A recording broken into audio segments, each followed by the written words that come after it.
Hello everyone, എല്ലാവർക്കും pathways അക്കാദമിയുടെ daily news അനാലിസിലേക്ക് സ്വാഗതം. സോ ഇന്ന് നമ്മൾ ഡിസ്കസ് ചെയ്യുന്ന topics cloud burst, Amrut 2.0, pitch black 24, species news ആയിട്ട് four ringed butterfly, places news ആയിട്ട് നൈജീരിയ. അപ്പോൾ അതിൽ ആദ്യം ഡിസ്കസ് ചെയ്യാൻ പോകുന്നത് ക്ലൗഡ് ബേസ്റ്റിനെ കുറിച്ചാണ്. ഓക്കെ, സോ ഈ ക്ലൗഡ് ബേസ്റ്റ് എന്ന് പറയുന്ന ടോപ്പിക് ഇപ്പോൾ നമ്മൾ ഡിസ്കസ് ചെയ്യുന്നതിൻ്റെ കാരണം ഈ ഇന്ത്യയുടെ ഹിമാചൽ പ്രദേശിൽ നടന്നൊരു ക്ലൗഡ് ബേസ്റ്റുമായിട്ട് ബന്ധപ്പെട്ടുള്ള വാർത്ത ഇന്നത്തെ ഇന്ത്യൻ എക്സ്പ്രസിൻ്റെ പേജ് 1 വന്നിട്ടുണ്ട്. ആ ഒരു കോൺടെക്സ്റ്റിലാണ് ഇതിനെക്കുറിച്ച് ഡിസ്കസ് ചെയ്യുന്നത് മനസ്സിലാക്കുക.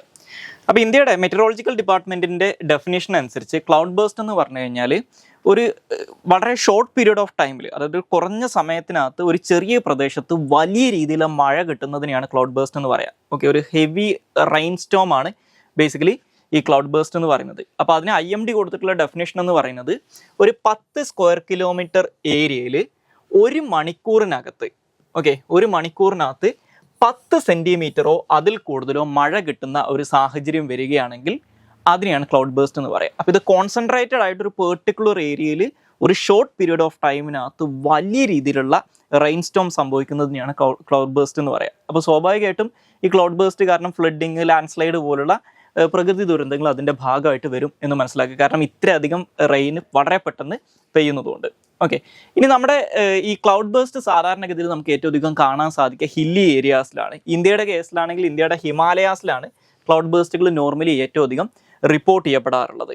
അപ്പോൾ ഇന്ത്യയിൽ ഇത് സാധാരണഗതിയിൽ സംഭവിക്കാറുള്ളത് ഈ മൺസൂണിൻ്റെ സമയത്ത് അറേബ്യൻ സീയിൽ നിന്നും ബേ ഓഫ് ബംഗാളിൽ നിന്നൊക്കെയുള്ള മൺസൂൺ ക്ലൗഡ്സ് ഈ പറയുന്ന ഇന്ത്യയുടെ പ്ലെയിൻസ് ക്രോസ് ചെയ്തിട്ട് ഈ ഹിമാലയൻ ഹിൽസിലൊക്കെ എത്തുന്ന സമയത്ത് നോർത്ത് വേർഡ്സ് മൂവ് ചെയ്തിട്ട് ഹിമാലയത്തിൻ്റെ ഒക്കെ ഭാഗത്ത് എത്തുന്ന സമയത്താണ് ഈ ക്ലൗഡ് ബേസ്റ്റുകൾ നോർമലി സംഭവിക്കാറുള്ളത്. ഇനി ക്ലൗഡ് ബേസ്റ്റ് എന്തുകൊണ്ട് സംഭവിക്കുന്നു, ഇതിൻ്റെ ഒരു പ്രോസസ്സ് എന്താണ് എന്ന് നോക്കിക്കഴിഞ്ഞാൽ, ഞാൻ നേരത്തെ പറഞ്ഞതുപോലെ ഹില്ലി ഏരിയാസിലാണ് യൂഷ്വലി ക്ലൗഡ് ബേസ്റ്റുകൾ സംഭവിക്കുക. അപ്പോൾ നമുക്കറിയാം ഈ നമ്മുടെ ഇന്ത്യയുടെ മൺസൂൺ സീസൺ എന്നൊക്കെ പറയുന്നത് ബേസിക്കലി ഇത് സമ്മർ സീസൺ ആണ്. ഓക്കെ, അതായത് ചൂടുള്ള സമയമാണ്. അപ്പോൾ ഇന്ത്യൻ ഓഷനിൽ നിന്ന് അല്ലെങ്കിൽ ഒരു വാട്ടർ ബോഡിയിൽ നിന്ന്, ജനറലി പറഞ്ഞു കഴിഞ്ഞാൽ ഒരു ഓഷനിൽ നിന്നോ അല്ലെങ്കിൽ സീയിൽ നിന്നോ ഈ മോയ്സ്റ്റ് എയർ ഇവാപ്പറേറ്റ് ചെയ്തിട്ട് മുകളിലേക്ക് ഉയരും. അത് ഈ കാറ്റിൻ്റെ സഹായത്തോട് കൂടിയിട്ട് ഇങ്ങനെയുള്ള ഹില്ലുകളിൽ എത്തുന്നൊരവസ്ഥ വരും. ഓക്കെ, അപ്പോൾ അങ്ങനെ വരുന്ന സമയത്ത് വലിയ രീതിയിലുള്ള അപ്വേർഡ് വിൻഡ് ഇങ്ങനെയുള്ള ഹിൽ ഏരിയാസിലുണ്ടെങ്കിൽ, അതായത് ഈ ഹിൽ ഏരിയാസിലേക്ക് മുകളിലേക്ക് വലിയ രീതിയിൽ കാറ്റുള്ള സമയത്ത് ഈ ക്ലൗഡുകൾ നോർമലി ഒരു യൂഷ്വൽ സൈസ് എത്തിക്കഴിഞ്ഞാൽ അവിടെ റെയിൻഫോൾ നടക്കും. പക്ഷേ ഇത്തരത്തിൽ വലിയ രീതിയിൽ അപ്വേർഡ് വിൻസ് ഉള്ളത് കൊണ്ട് തന്നെ ഈ മഴ പെയ്യുന്ന അവസ്ഥനെ ഇത് തടഞ്ഞു നിർത്തും. കാരണം ഈ റെയിൻ ഡ്രോപ്പുകൾക്കൊന്നും താഴത്തെത്താൻ പറ്റാത്ത, അല്ലെങ്കിൽ ഈ പറയുന്ന വിൻഡുകളുടെ വളരെ സ്ട്രോങ് ആയിട്ടുള്ള അപ്വേർഡ് വിൻസ് കാരണം ഇവിടെ മഴ പെയ്യാൻ പറ്റാത്തൊരു സാഹചര്യം വരും. അപ്പോൾ അങ്ങനെ വരുന്ന സമയത്ത് ഈ ക്ലൗഡിൻ്റെ വലിപ്പം കൂടിക്കൊണ്ടിരിക്കും.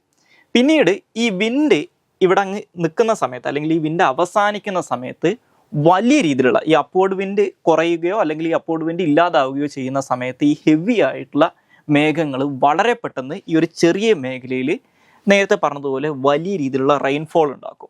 അങ്ങനെയാണ് ഈ ക്ലൗഡ് ബേസ്റ്റ് സംഭവിക്കുന്നത്. അതുകൊണ്ടാണ് ജനറലി നമ്മൾ ഈ പറയുന്ന ഹില്ലി ഏരിയാസിലാണ് കാണാറുള്ളത്, ഇന്ത്യയുടെ കേസിലാണെങ്കിൽ ഹിമാലയാസിലാണ് കാണാറുള്ളത് എന്നൊക്കെ പറയുന്നത്. ഇനി നമുക്ക് അടുത്തതായിട്ട് ഡിസ്കസ് ചെയ്യാനുള്ള ടോപ്പിക്ക് അമൃത് 2.0 എന്ന് പറയുന്ന ഗവൺമെൻറ് സ്കീമിനെ കുറിച്ചാണ്. അപ്പോൾ ഇതുമായിട്ട് ബന്ധപ്പെട്ട് ഇന്നത്തെ ഇന്ത്യൻ എക്സ്പ്രസിൻ്റെ പേജ് 7 ഒരു വാർത്ത വന്നിട്ടുണ്ട്. ആ ഒരു കോണ്ടെക്സ്റ്റിലാണ് അതിനെക്കുറിച്ച് ഡിസ്കസ് ചെയ്യുന്നത്. അപ്പോൾ ഈ അമൃത് 2.0 കുറിച്ച് പറയുന്നതിന് മുമ്പായിട്ട് എന്താണ് അമൃത് സ്കീം എന്ന് മനസ്സിലാക്കുക. അമൃത് അഥവാ Atal mission four rejuvenation and urban transformation എന്ന് പറയുന്നത് 2015 കേന്ദ്ര ഗവൺമെൻറ് പ്രഖ്യാപിച്ചിട്ടുള്ള ഒരു പദ്ധതിയാണ്. അപ്പോൾ ഈ പദ്ധതിയുടെ പ്രധാനപ്പെട്ട ലക്ഷ്യങ്ങളായിട്ട് പറഞ്ഞിട്ടുണ്ടായിരുന്നത് 2015 പ്രഖ്യാപിച്ച ഈ പദ്ധതി പ്രഖ്യാപിക്കുന്ന സമയത്ത് പറഞ്ഞിട്ടുണ്ടായിരുന്നത് ഇന്ത്യയിലെ 500ഓളം വരുന്ന സെലക്റ്റഡ് സിറ്റീസ് ആൻഡ് ടൗൺസിലാണത് നടക്കുന്നതെന്നാണ് പറഞ്ഞിട്ടുണ്ടായിരുന്നത്. അപ്പോൾ ഈ പേര് സൂചിപ്പിക്കുന്നത് പോലെ തന്നെ ഈ പദ്ധതിയുടെ പ്രധാനപ്പെട്ട ലക്ഷ്യം എന്ന് പറയുന്നത് urban reforms and capacity building ആണ്. ഓക്കെ, അപ്പോൾ ഇതിൻ്റെ ഭാഗമായിട്ട് ഈ പറയുന്ന സെലക്റ്റഡ് സിറ്റീസിലെ ഇൻഫ്രാസ്ട്രക്ചർ ഡെവലപ്മെൻറ്റ്, അതായത് ബേസിക് ഇൻഫ്രാസ്ട്രക്ചറിൻ്റെ ഡെവലപ്മെൻ്റ് ആണ് ഈ മിഷൻ പ്രധാനമായിട്ടും ഫോക്കസ് ചെയ്തിട്ടുള്ളത്. ഓക്കെ, അപ്പോൾ അതിൻ്റെ ഭാഗമായിട്ട് ഇവർ പ്രധാനമായിട്ടും ഫോക്കസ് ചെയ്യുന്ന ബേസിക് ഇൻഫ്രാസ്ട്രക്ചറുകൾ എന്താണെന്ന് വെച്ച് കഴിഞ്ഞാൽ ഇപ്പോൾ വാട്ടർ സപ്ലൈ, അതുപോലെ തന്നെ sewage and septage management, Storm water drainage, green spaces, പാർക്കുകൾ, അതുപോലെ തന്നെ നോൺ മോട്ടോറൈസ്ഡ് അർബൻ ട്രാൻസ്പോർട്ട് എന്നുള്ള മേഖലകൾക്കകത്ത് റിഫോംസ് വരുത്തുക, അല്ലെങ്കിൽ അതിനെ ഇമ്പ്രൂവ് ചെയ്യുക, അതിനെ ഡെവലപ്പ് ചെയ്യുക എന്നുള്ളതാണ് ഈ അടൽ മിഷൻ്റെ ലക്ഷ്യമായിട്ട് അന്ന് പറഞ്ഞിട്ടുണ്ടായിരുന്നത്. അപ്പോൾ ഇത്തരത്തിൽ 2015 ഈ പദ്ധതി ആരംഭിച്ചെങ്കിലും 2021 ആയപ്പോഴേക്കും ഈ പദ്ധതിക്കകത്ത് ചില മാറ്റങ്ങൾ വരുത്തിക്കൊണ്ട് ഇവർ പുതിയൊരു സ്കീം ഇൻട്രൊഡ്യൂസ് ചെയ്തു. അതിനെയാണ് അമൃത് 2.0 എന്ന് പറയുന്നത്. ഈ അമൃത് 2.0 വന്നതോടുകൂടി നേരത്തെ 2015 തൊട്ട് പ്രവർത്തിച്ചിരുന്ന അമൃതിൻ്റെ ഫസ്റ്റ് വേർഷനെ ഇതിനകത്ത് സബ്സ്യൂം ചെയ്യുകയാണ് ചെയ്തത്. അങ്ങനെ 2021 അമൃത് 2.0 എന്ന് പറയുന്ന സ്കീം, നേരത്തെ ഉണ്ടായിരുന്ന സ്കീമിനെ കൂടി സബ്സ്യൂം ചെയ്തുകൊണ്ട് പുതിയൊരു പദ്ധതിയായിട്ട് അവതരിപ്പിക്കുന്നത്. അപ്പോൾ ഇത് 2021 ഒക്ടോബർ 1 ഈ അമൃത് 2.0 സ്കീം നടപ്പിലാക്കി തുടങ്ങുന്നത്. അപ്പോൾ ഇതൊരു 5 വർഷത്തേക്കുള്ള സ്കീമായിട്ടാണ് ഈ അമൃത് 2.0 സ്കീമിനെ പ്രഖ്യാപിച്ചിട്ടുള്ളത്. 2021-22 സാമ്പത്തിക വർഷം തൊട്ട് 25-26 വരെയാണ് ഇതിൻ്റെ കാലാവധി എന്ന് പറയുന്നത്. അപ്പോൾ ഇതിനകത്ത് ഈ അമൃത് 2.0 പ്രധാനമായിട്ടും പറയുന്നത് വാട്ടർ സപ്ലൈയെ കുറിച്ചാണ്. അതായത് ഇന്ത്യയിലുള്ള എല്ലാ സ്റ്റാറ്റ്യൂട്ടറി ടൗണുകൾക്കും, സ്റ്റാറ്റ്യൂട്ടറി ടൗണുകൾ എന്ന് പറയുന്നത് മുനിസിപ്പാലിറ്റി, മുനിസിപ്പൽ കോർപ്പറേഷന്, കന്റോൺമെൻറ്റ് ബോർഡൊക്കെ പോലുള്ള അഡ്മിനിസ്ട്രേറ്റീവ് സിസ്റ്റം നിലവിലുള്ള ടൗണുകളാണ്. അപ്പോൾ ഇന്ത്യയിലുള്ള എല്ലാ സ്റ്റാറ്റ്യൂട്ടറി ടൗണുകൾക്കും അതുകൂടാതെ നേരത്തെ ഫസ്റ്റ് ഫേസിൽ കവർ ചെയ്തിട്ടുണ്ടായിരുന്ന 500 സെലക്റ്റഡ് സിറ്റികളുണ്ട്. ഈ സിറ്റികൾക്കും ഒരു യൂണിവേഴ്സൽ ആയിട്ടുള്ള വാട്ടർ സപ്ലൈ കൊടുക്കുക എന്നുള്ളതാണ് ഈ പറയുന്ന അമൃത് 2.0 സ്കീമിൻ്റെ പ്രധാനപ്പെട്ട ലക്ഷ്യം എന്ന് പറയുന്നത്. അതായത് ഫങ്ഷണൽ ആയിട്ടുള്ള ടാപ്പ് കണക്ഷനിലൂടെ യൂണിവേഴ്സൽ ആയിട്ടുള്ള ടാപ്ഡ് വാട്ടർ സപ്ലൈ ഉറപ്പുവരുത്തുക എന്നുള്ളതാണ് ഇതിൻ്റെ ഒരു പ്രധാനപ്പെട്ട ലക്ഷ്യം പറയുന്നത്. ഓക്കെ, ഇനി ഈ അമൃത് 2.0 സ്കീമിനെ കുറിച്ച് മനസ്സിലാക്കേണ്ട മറ്റൊരു കേസ് എന്ന് പറയുന്നത്, ഇതിനകത്ത് ഈ പറയുന്ന വാട്ടർ സപ്ലൈ കൂടാതെ ഒരു സർക്കുലാർ എക്കണോമി ഓഫ് വാട്ടേഴ്സിനെ പ്രൊമോട്ട് ചെയ്യുക എന്നുള്ളതും ഈ ഒരു അമൃത് 2.0യുടെ ഒരു പ്രധാനപ്പെട്ട ലക്ഷ്യമായിട്ട് പറയുന്നുണ്ട്. അപ്പോൾ ഈ സർക്കുലാർ എക്കണോമി ഓഫ് വാട്ടർ എങ്ങനെയാണ് പ്രൊമോട്ട് ചെയ്യുന്നതെന്ന് വെച്ച് കഴിഞ്ഞാൽ ഒരു സിറ്റി വാട്ടർ ബാലൻസ് പ്ലാൻ അല്ലെങ്കിൽ CWBP ഡെവലപ്പ് ചെയ്തുകൊണ്ടായിരിക്കും ഇത് ചെയ്യുന്നതെന്നാണ് പറയുന്നത്. അപ്പോൾ ഇത് ബേസിക്കലി നടപ്പിലാക്കുന്നത് എങ്ങനെയാണെന്ന് വെച്ച് കഴിഞ്ഞാൽ ഈ ട്രീറ്റഡ് ആയിട്ടുള്ള സൂവേജ് അല്ലെങ്കിൽ ഈ പറയുന്ന recycling, reuse of treated sewage, rejuvenation of water bodies, water conservation പോലുള്ള കാര്യങ്ങളിലൂടെയാണ്. ഇനി ഈ പദ്ധതിയുടെ ഒരു ഫണ്ടിങ് പാറ്റേൺ വരുന്നത്, ഈ അമൃത് സ്കീമിൻ്റെ 50% ഫണ്ടിങ് സെൻട്രൽ ഗവൺമെൻറ്റും 30% ഫണ്ട് സ്റ്റേറ്റ് ഗവൺമെൻറ്റും 20% ഫണ്ട് ലോക്കൽ ബോഡിയും വഹിക്കുന്ന രീതിയിലാണ് ഇതിൻ്റെ ഫണ്ടിങ് പാറ്റേൺ എന്ന് പറയുന്നത്. ഇനി നമുക്ക് അടുത്തതായിട്ട് ഡിസ്കസ് ചെയ്യാനുള്ള ടോപ്പിക്ക് ഒരു മിലിറ്ററി എക്സസൈസിനെ കുറിച്ചാണ്. എക്സസൈസിൻ്റെ പേര് പിച്ച് ബ്ലാക്ക് 24 എന്നാണ്. സോ ഈ പിച്ച് ബ്ലാക്ക് 24 ബന്ധപ്പെട്ട് ഇന്നത്തെ ഇന്ത്യൻ എക്സ്പ്രസിനകത്ത് ഒരു ഇമേജ്, ഒരു വാർത്തയൊന്നുമില്ല, ജസ്റ്റ് ഒരു ഫോട്ടോ അവർ പബ്ലിഷ് ചെയ്തിട്ടുണ്ടായിരുന്നു. അതിനകത്തുള്ള ഇന്ത്യൻ കണ്ടിൻജൻറ്റിൻ്റെ ഒരു ഫോട്ടോ പബ്ലിഷ് ചെയ്തിട്ടുണ്ടായിരുന്നു. അപ്പോൾ ആ ഒരു കോണ്ടെക്സ്റ്റിലാണ് അതിനെക്കുറിച്ച് ഡിസ്കസ് ചെയ്യുന്നത്. ഇത് ജസ്റ്റ് ഒരു പ്രിലിംസ് പോയിന്റ് ഓഫ് വ്യൂ മനസ്സിലാക്കേണ്ട ഒരു ടോപ്പിക്കാണ്. സോ ഈ പറയുന്ന പിച്ച് ബ്ലാക്ക് 24 എന്ന് പറയുന്നത് ഓസ്ട്രേലിയൻ എയർഫോഴ്സ് നടത്തുന്ന ഒരു ബൈ ആനുവൽ എയർ എക്സസൈസ് ആണ്. ബൈ ആനുവൽ എന്ന് പറഞ്ഞു കഴിഞ്ഞാൽ എല്ലാ 2 വർഷം കൂടുമ്പോഴുമാണ് ഈ എയർ എക്സസൈസ് കണ്ടക്ട് ചെയ്യുന്നത്. അപ്പോൾ ഇതൊരു എയർ എക്സസൈസ് ആണെന്ന് മനസ്സിലാക്കുക, ഇതൊരു ബൈ ആനുവൽ എയർ എക്സസൈസ് എന്ന് മനസ്സിലാക്കുക. ഇത് കണ്ടക്ട് ചെയ്യുന്നത് ഓസ്ട്രേലിയൻ എയർഫോഴ്സ് ആണ്. ഇത് നോർമലി ഓസ്ട്രേലിയയുടെ നോർത്തേൺ പാർട്ടുകളിലാണ് ഈ പറയുന്ന പിച്ച് ബ്ലാക്ക് എന്ന് പറയുന്ന എയർ എക്സസൈസ് കണ്ടക്ട് ചെയ്യാറുള്ളത്. അപ്പോൾ ഈ പിച്ച് ബ്ലാക്കിൻ്റെ ഈ വർഷത്തെ എഡിഷനെയാണ് പിച്ച് ബ്ലാക്ക് 24 എന്ന് പറയുന്നത്. അപ്പോൾ ഈ ആദ്യമായിട്ട് ഈ പിച്ച് ബ്ലാക്ക് എന്ന് പറയുന്ന എയർ എക്സസൈസ് ഓസ്ട്രേലിയ ആദ്യമായിട്ട് കണ്ടക്ട് ചെയ്യുന്നത് 1981 പക്ഷെ അന്ന് അത് ഓസ്ട്രേലിയൻ എയർഫോഴ്സ് മാത്രം പങ്കെടുക്കുന്ന, ഓസ്ട്രേലിയൻ എയർഫോഴ്സിനകത്തുള്ള ഡിഫറെൻറ്റ് യൂണിറ്റുകൾ മാത്രം പങ്കെടുക്കുന്ന ഒരു എയർ എക്സസൈസ് ആയിരുന്നു. പിന്നീട് ഇതിനകത്ത് മറ്റുള്ള രാജ്യങ്ങൾ പങ്കെടുക്കാൻ തുടങ്ങുന്നത് 1983 1983 അമേരിക്ക ഈ പിച്ച് ബ്ലാക്കിനകത്ത് പങ്കെടുക്കുന്നുണ്ട്. അപ്പോൾ അതോടുകൂടി ഓസ്ട്രേലിയ പ്ലസ് അമേരിക്ക ആയിട്ട് മാറി. പിന്നീട് സിംഗപ്പൂർ ഒരു 1990s ഒക്കെ ആകുമ്പോഴേക്കും സിംഗപ്പൂർ ഇതിനകത്ത് പാർട്ടിസിപ്പേറ്റ് ചെയ്യാൻ തുടങ്ങിയിട്ടുണ്ട്. 2006 ആകുമ്പോഴാണ് കൂടുതൽ രാജ്യങ്ങൾ ഇതിനകത്ത് പങ്കെടുക്കാൻ തുടങ്ങുന്നത്. അതോടുകൂടിയിട്ട് ഇതൊരു ഇൻ്റർനാഷണൽ എയർ എക്സസൈസ് ആയിട്ട് അല്ലെങ്കിൽ ഒരു മൾട്ടി നാഷണൽ എയർ എക്സസൈസ് ആയിട്ട് മാറുന്നുണ്ട്. പിന്നീട് 2018 തൊട്ട് 2018, 2020, 2022, 2024 ഈ വർഷങ്ങളിലെല്ലാം ഇന്ത്യൻ എയർഫോഴ്സും ഇതിനകത്ത് പാർട്ടിസിപ്പേറ്റ് ചെയ്യാൻ തുടങ്ങിയിട്ടുണ്ട്. അപ്പോൾ ഇന്ത്യ ഇതിനകത്തൊരു ഫൗണ്ടിങ് മെമ്പർ അല്ല, അല്ലെങ്കിൽ ഒരു ഫൗണ്ടിങ് പാർട്ടിസിപ്പൻ്റ് അല്ല എന്ന് മനസ്സിലാക്കുക. 2018 തൊട്ടാണ് ഇന്ത്യ ഈ പറയുന്ന പിച്ച് ബ്ലാക്ക് എന്ന് പറയുന്ന എയർ എക്സസൈസിനകത്ത് പാർട്ടിസിപ്പേറ്റ് ചെയ്യാൻ തുടങ്ങുന്നത്. ഇനി 2024 ഈ പിച്ച് ബ്ലാക്ക് 24 കുറിച്ച് പറഞ്ഞു കഴിഞ്ഞാൽ 2024 എഡിഷൻ്റെ ഒരു പ്രത്യേകത എന്ന് പറയുന്നത് ഈ പിച്ച് ബ്ലാക്ക് എയർ എക്സസൈസുകളുടെ ഹിസ്റ്ററിയിലെ ലാർജസ്റ്റ് എക്സസൈസ് ആണ് ഈ പിച്ച് ബ്ലാക്കിൻ്റെ 24 എഡിഷൻ അല്ലെങ്കിൽ 2024 എഡിഷൻ എന്ന് പറയുന്നത്.